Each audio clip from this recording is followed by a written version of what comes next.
How to use correlation in Forex trading. Today, I'm not going to show you one, but 5 ways how to use correlation in your trading.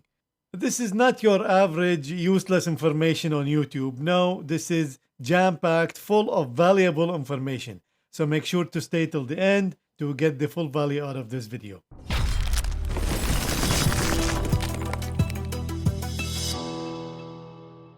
Welcome back, everyone. Thank you for joining me. So today's video is about correlations, and in the beginning I will describe what is correlation, how can you find it, and we will see some examples on the charts, and then I will dive in to show you the 5 ways that you can use correlation in your trading arsenal. So if we jump to Investopedia, where we can find the definition of correlation, and it's a statistic that measures the degree in which two securities move in relation to each other. I guess that's more complicated way to say that correlation shows the strength of relationship between two variables. Basically, correlation, you put two things together and correlation will measure if they are moving together, opposite to each other, or they have no relation at all. So when they move together, that's positive. When they move opposite to each other, that's negative. And when their movements doesn't relate to each other, then the correlation is 0. That's it. It's really simple. Of course, there are different ways to calculate correlation. We will, as usual in this channel, we will take the simplest approach, which is we measure the movement in the same direction, opposite direction, or no direction. So let's assume that this is a chart going up.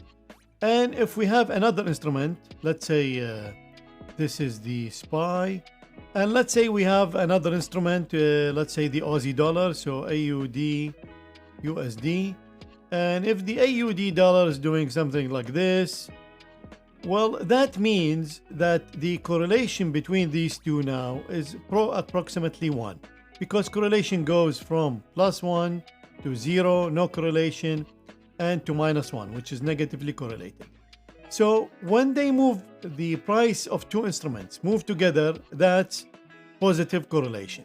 And the closer they get to 1, that means they are moving in sync. And maybe 0.5, so that means half of the time they are moving together and half of the time they are not. And when it's -1, obviously it's the opposite side. That means the instrument is moving in the other side, completely in sync, but just in the opposite side. So that's -1. And as I mentioned, there are different ways to calculate correlations. Most famous is Pearson correlation, and then there is Spearman correlation. And there are other ways to do it. But as I mentioned, it doesn't matter how you calculate it. It's basically we're not looking for minute changes, where that is very important in some statistical applications. In trading, we're looking for the general correlation over longer period of time. So really, it doesn't matter how you calculate it, you're usually going to end up with the same result. So let's see some chart examples. So here, this is the S&P 500 futures. This is the ES. And for example, the S&P 500 is inversely correlated to the VIX, which measures the volatility. So if I switch on the VIX, the orange line is the VIX. And you cannot see it now because this is moving, the magnitude of this is too high, while the magnitude of this compared to this is not as high. But they are highly correlated. So in order to see it, we need an indicator to see it. And here I have, this is the indicator. It's basically, you just give it the instrument, and we are measuring the correlations over 20 bars. So as you can see, we are negatively correlated, 0.86. That's roughly the point. I mean, let's bring this up, and we can see probably we are between 7 and 0.8 on average. And first thing to notice, which is true in every correlation, is that sometimes they break. So for example, you see, yes, most of the time is negatively correlated, but then sometimes they break. And for example, here, this is 0.3 positively correlated. And that's true for all correlations. So this is first most important point to keep in mind, that correlations breaks. They break over 5 minutes, over 30 days, over 30 years. They don't stay forever in the same point. So you always need to keep this in mind when you're building your systems, to have a contingency when the correlation breaks of what to do. And usually you can have this indicator, so when it goes above certain threshold, then you don't trade that correlations anymore. So that brings the question is, what is the significant level of correlation? So in trading, if anything above 0.35, you're considered as significant. So of course, you might take 0.85, and that's really highly correlated. But above 0.35 in portfolio construction, that's considered a significant correlation. Now, of course, minus 0.35 is also significant, but then you're just inversely correlated. Now let's look at other examples of positive correlations. So now instead of the VIX, let me show you.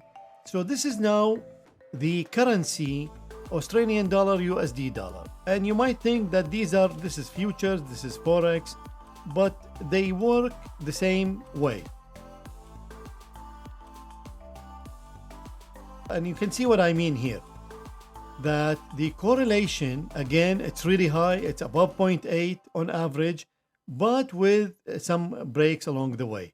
And when it breaks, look at this. It's almost all the way on the opposite side. It's 0.8 here. But again, you can put your thresholds in and you can trade this when this happens. So this is really also good because it gives you opportunity to trade. But I just want to show you that correlations in different assets also exist. And for example, so you can see gold, it's highly correlated with the Australian dollar, either positive or negative. It rarely spends time below 0.3. Most of the time is either above 0.3 or below negative 0.3. And this is the case also for the Canadian dollar and oil, because these countries, so Australian dollar is, they export a lot of gold. And you can see this is the Canadian dollar and the oil. And same story like Australian dollar and gold. Usually it's either above 0.3 or below minus 0.3. It rarely spends time in the middle. And you can see again the Canadian dollar is highly correlated with oil, and Australian dollar highly correlated with gold. So correlation works on different assets, which is really great, like bonds, interest rate, futures, Forex, stocks. So it works on multiple instruments. Also, they work in the same sector. So for example, there are many stocks that trades that are highly correlated. So for example, this is Coca-Cola and Pepsi.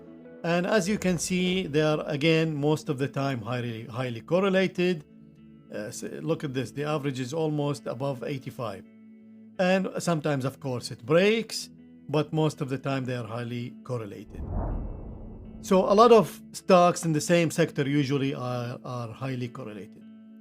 Okay, Ali, so you found many instruments in different sectors that are correlated. How can I make use of this to make money? Because at the end of the day, we are here to make money.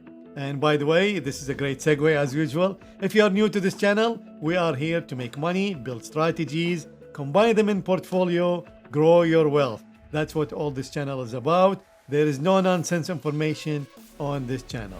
So if you are new, please do subscribe, hit the notification bell, so you'll be notified when a new video gets uploaded to the channel. And as usual, for everybody, including the subscribers, please smash the like button so Google can push this video to other traders, and this will increase the visibility of the video, because I really work hard on these videos and I want everybody to see them. Okay, now that's out of the way. Let's get back. So how can we use this information? So now we will start with number one on how to use correlation.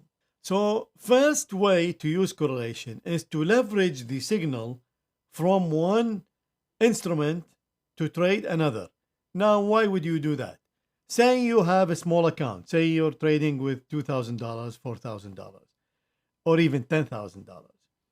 If you want to trade the S&P 500 futures, you cannot do that. because the S&P 500, it's like $14,000 to buy a single contract. But you have the strategy, it's a robust strategy on the S&P 500. So how can you trade it? You can trade the micro contract. Still, that's also is not cheap. What if you want to trade the Forex micro lot? So you need to find a Forex pair that's highly correlated with the S&P 500 to get the signal from the S&P 500, but you're trading a micro lot in a Forex pair. One of the highest Forex pair correlated to the S&P 500 is, of course, there are many, but I will pick, because I'm in Canada, I will pick the US Canadian dollar. So let's look at, this is the S&P 500 and the Canadian dollar. And as you can see, lately we've been bouncing around, but look at this area. This is a very stable area since March 20 till December 20. So let's look at this area.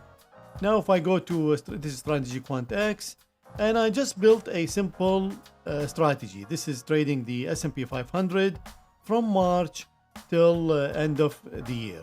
Daily time frame, and I'm trading 100 shares. And you run it. This is just simple. RSI below 20, I go long, and RSI above 80, I sell.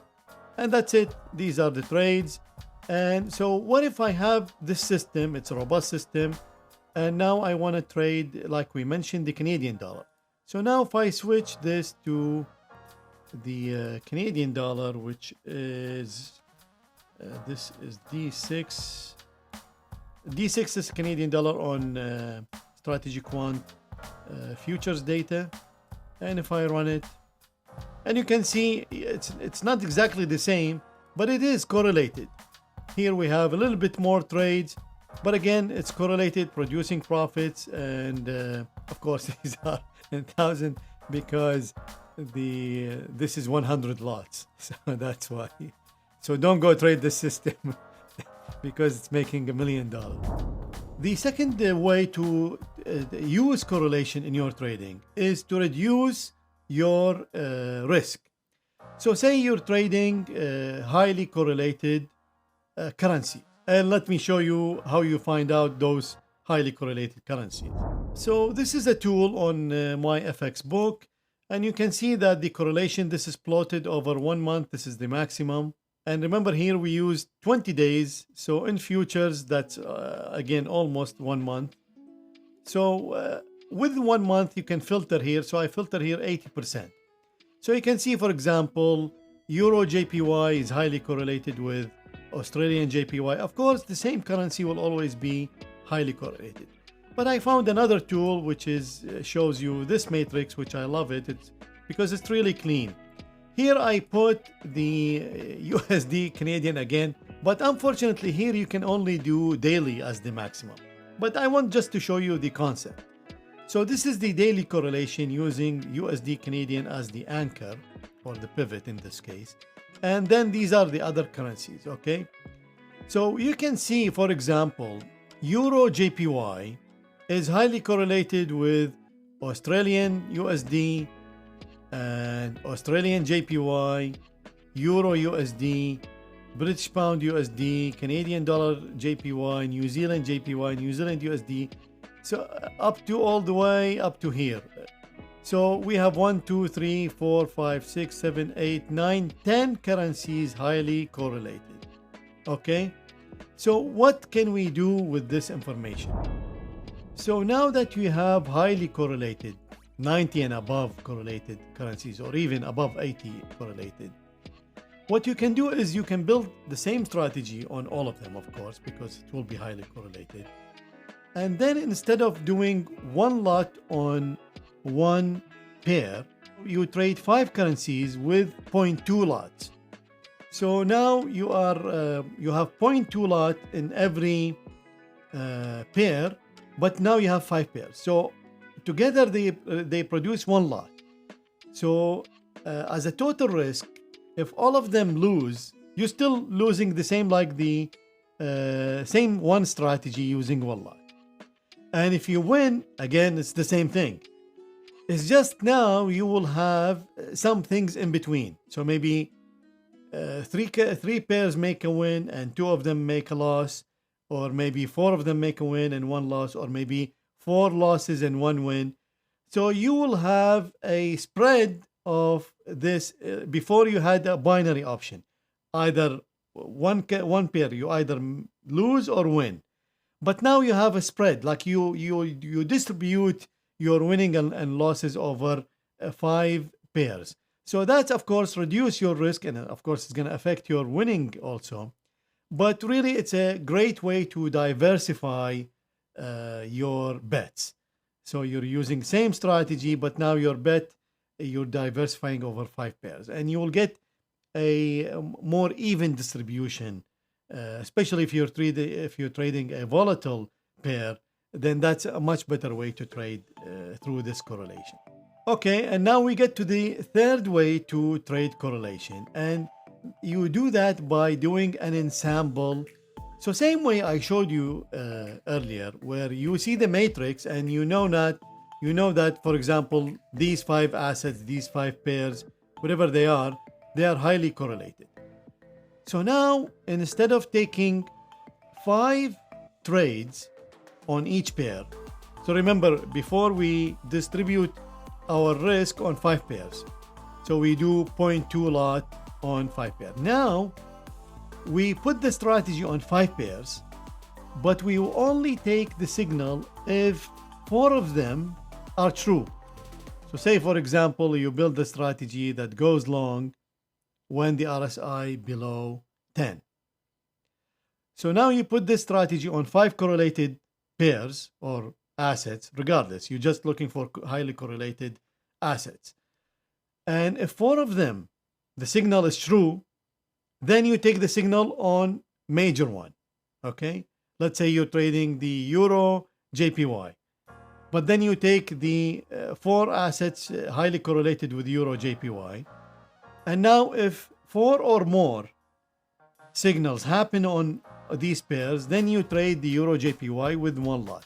So that's an ensemble signal. Basically, you're using multiple assets to feed the same signal. Great, we're moving along, doing very well. Now to the 4th way to trade correlation. So we do it with divergence, and let me show you how. So most likely you've heard of pair trading.